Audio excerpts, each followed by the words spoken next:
అందరికీ నమస్కారం. 2025లో real estate అలానే బంగారం సో పోటా పోటీగా ఒకదాని నుంచి ఒకటి కాస్ట్ పెరిగిపోయిందనే చెప్పాలి. సో రానున్న 2026లో ఎలా ఉండబోతుంది ఒకసారి డిస్కస్ చేసే ప్రయత్నం చేద్దాం. ప్రస్తుతం మనతోటి real estate expert TEDx speaker doctor Nandi Rameshwar Rao గారు ఉన్నారు. వెల్కమ్ చెప్తాం. హలో సార్, నమస్కారం. నమస్తే అండి. ఎలా ఉన్నారు? బాగున్నారా? Yes sir, I'm good. మీరు ఎలా ఉన్నారు? Top of the world. Yes sir. అయితే ఇప్పుడు 2025లో మనం చూసుకుంటే గోల్డ్ ఏ విధంగా అసలు గతంలో ఎన్నడూ లేని విధంగా పెరిగింది సార్. దాంతో పోల్చుకుంటే రియల్ ఎస్టేట్ కూడా అంటే నెక్స్ట్ ఇప్పుడు రానున్న 2026లో ఎలా ఉండబోతుంది? ఇది చాలా టఫ్ క్వశ్చన్. నువ్వు ఇచ్చిన 2 నిమిషాలు చెప్పండి, ఎట్లా చెప్తాం బాబు? మీరు ఎస్ సార్. ర్యాంకర్లకి పని పాటు ఉండదు, ఏది పడితే అది అడుగుతారు. మా టైం ఉండదు. 2 నిమిషాలు క్రాష్ కోర్స్. చిన్నప్పుడు మేము ఇంజనీరింగ్ కోర్స్ ఎంట్రన్స్ రాసేవాళ్ళం. విజ్ఞాన్ ట్యూటోరియల్స్, రవి ట్యూటోరియల్స్ అని. 1 ఇయర్ అడ్వాన్స్ కోర్స్ అంటే థర్డ్ ఇయర్ లో జాయిన్ అయితే, సెకండ్ ఇయర్ లో జాయిన్ అయితే ఎంట్రన్స్ రాసేవాళ్ళు. ఇంటర్మీడియట్ సెకండ్ ఇయర్ లో అక్కడ జాయిన్ అయిన వాళ్ళు లేట్ గా ఎవరైతే జాయిన్ అయ్యారో వాళ్ళకి 1 మంత్ లో చెప్పాడు క్రాష్ కోర్స్ అని. నేను అలా ఎస్. చెప్పాలి. ఓకే, పర్లేదు, నాకు తెలిసిన వరకు షేర్ చేశాను. ఎప్పుడు కూడా చాలా చర్చల్లో, చాలా వేదిక మీద, చాలా సందర్భాల్లో నేను అవార్డ్స్ తీసుకోవడానికి వెళ్ళినప్పుడు కూడా ఈ పాయింట్ వస్తుంది. ఏంటంటే పెట్టుబడి ఎక్కడ సేపు, ఎక్కడ పెట్టాలి, ఎందుకు పెట్టాలి, ఎన్ని సంవత్సరాలు ఆగాలి అనేది అందరికీ ఉన్న కామన్ క్వశ్చన్. అవునా? ఎస్ సార్, అవును. ఇది చెప్పడం లాస్ట్ ఇయర్ వరకు ఒకలా ఉంటుంది. ఖచ్చితంగా ఇదే. ఈ లాస్ట్ ఇయర్ లో వరకు కొద్దిగా తేడా మేడా అయిపోయింది. ఎందుకంటే ఒక 10 ఇయర్స్ 20 ఇయర్స్ బ్యాక్ చూసుకుంటే స్థిరాస్తి మీద పెడితే ఎటువంటి ప్రాబ్లం లేదు, పట్టిందల్లా బంగారం అని చెప్పాను నీకు. ఎప్పుడు కూడా రియల్ ఎస్టేట్ లో ఇన్వెస్ట్ చేసినట్టు ఎవరు మోసపోలేదు. Yes sir. Provided clear title property, మంచి అడ్వైజ్, మంచి ఎక్స్పర్ట్ దగ్గర, మంచి రియల్టర్ దగ్గర కొనుక్కుంటే, మంచి బిల్డర్, మంచి లొకేషన్, మంచి documents, EC legal opinion, link document, mutation, ఇవన్నీ కూడా చూసుకొని, ముఖ్యంగా బిల్డర్ చూసుకొని కొనుక్కుంటే ప్రాపర్టీ అనేది 5 సంవత్సరాల్లో డబుల్ అవుతుంది. 10 ఇయర్స్ 5 to 6 times అవుతుంది. ఇది ఆల్రెడీ రికార్డ్స్ లో ఉన్నది లాస్ట్ 15 సంవత్సరాలు. Okay sir. అయితే దీని ఒక 2 నిమిషాలు పక్కన పెడితే మీరు చూసుకుంటే కనుక గోల్డ్ అనుకోని విధంగా, ఊహించిన విధంగా పెరిగిపోయింది. దీనికి ఎస్ సార్. కారణం ఏంటి? లాస్ట్ ఇయర్ ఇదే టైంకి 70-75 వేలు ఉన్న గోల్డ్ ఈసారి 1,40,00,000 1,50,000 అయింది. Yes sir. ఇప్పుడు 2026లో ఏమన్నా చేంజ్ అవ్వచ్చు అనుకోవచ్చా గోల్డ్?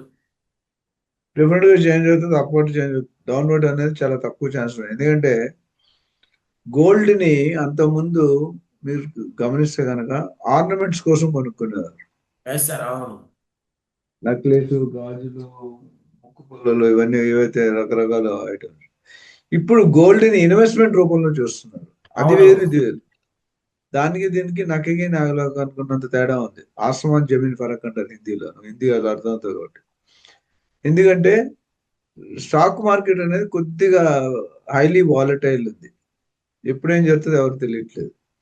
రియల్ ఎస్టేట్ అనేది ఈ సంవత్సరంలో కొద్దిగా స్లో అయింది, పడిపోలేదు, కొద్దిగా స్లో అయింది. బట్ దాని అప్రిసియేషన్ దానికి ఉంది. కానీ గోల్డ్ అనేది డబుల్ అయిపోయింది.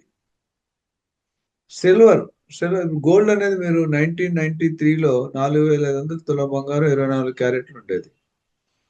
అదే 2010-12లో 11-12లో 28,500 తులం 24 క్యారెట్లు. ఎస్ సార్, అదే అవును. కరోనా టైం 50,000, 55,000, 60,000 ఉండేది. లాస్ట్ ఇయర్ 75,000, 80,000 ఉండేది. ఇప్పుడు 1,50,000. అంటే 100% 1 ఇయర్ లో ఏ డిపార్ట్మెంట్ కూడా రాదు. సార్, అలా చూసుకుంటే ఇప్పుడు రానున్న ఇయర్ లో సో ఈ మూడిట్లో అంటే రియల్ ఎస్టేట్ మనం చూసుకోవచ్చు, అలానే గోల్డ్, సిల్వర్. సిల్వర్ కూడా పెరుగుతూనే ఉంది. సో వీటిలో దేని మీద ఇన్వెస్ట్ చేస్తే బెటర్ అంటారు? మనకి అంతకుముందు మాట్లాడుకున్నట్టు గోల్డ్ ని ఇప్పుడు ఇన్వెస్ట్మెంట్ రూపంలో చూస్తున్నారు, అంతకుముందు ఆర్నమెంట్ రూపంలో చూపించారు. India is one of the highest consumer of gold in entire world. Turns లో, సంవత్సరానికి టన్స్ లో వాడతాం మనం. వేల టన్స్, వందల టన్నులు కాదు. అంత ఎస్ సార్. ఆడవాళ్ళకి జనరల్ 2-3 వస్తువులు భర్త డబ్బులు ఇవ్వకపోయినా పర్లే కానీ నగలు, పువ్వులు, బంగారం ఇస్తే హ్యాపీ అయిపోతారు. అంటే నగలు, బట్టలు, పువ్వులు.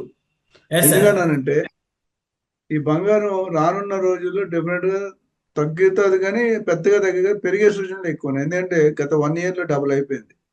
అవును sir. Almost double. Coming to వెండి కొని చూసుకుంటే వెండి 2 లక్షల పైన వెళ్ళిపోయింది. 2,20,000, 2,30,000 దాకా వెళ్ళిపోయింది కేజీ. ట్రెండ్ ఏంటంటే ఎప్పుడు కూడా బంగారం కంటే బంగారు 10 గ్రాములు, సిల్వర్ కేజీ తక్కువ ఉండేది రేటు సిల్వర్.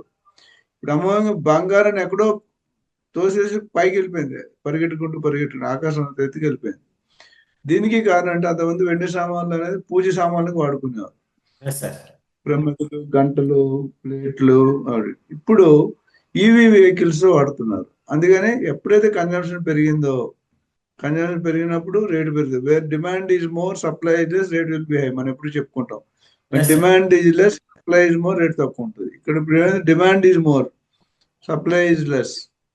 కాబట్టి మనకి ఇబ్బంది అవుతుంది. అంటే అందరి అంత ఎత్తు రేట్లు ఎదిగిపోయినాయి.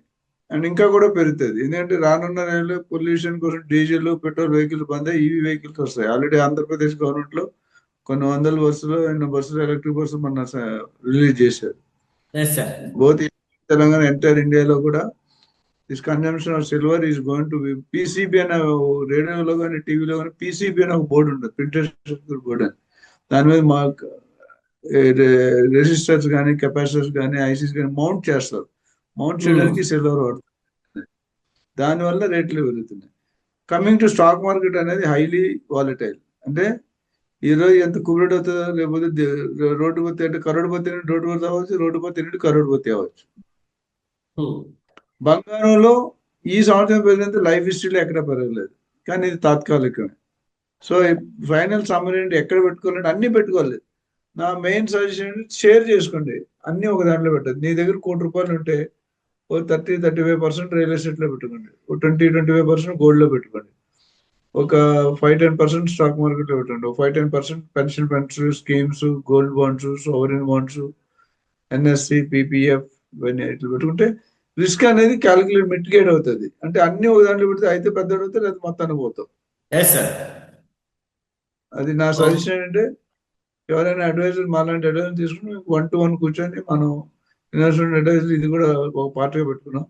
దేంట్లో ఎంత పెట్టాలి, ఎందుకు పెట్టాలి, మీ పర్పస్ ఏంటి, మీ ప్లానింగ్ ఏంటి, ఎన్ని ఇయర్స్, దీనికి చాలా పారామీటర్స్ పెట్టి డిసైడ్ చేయాలి. ఒకదాని అన్నిటికీ ఒకటే రూల్ ఉండదండి. Okay. Okay sir. Thank you. Thank you.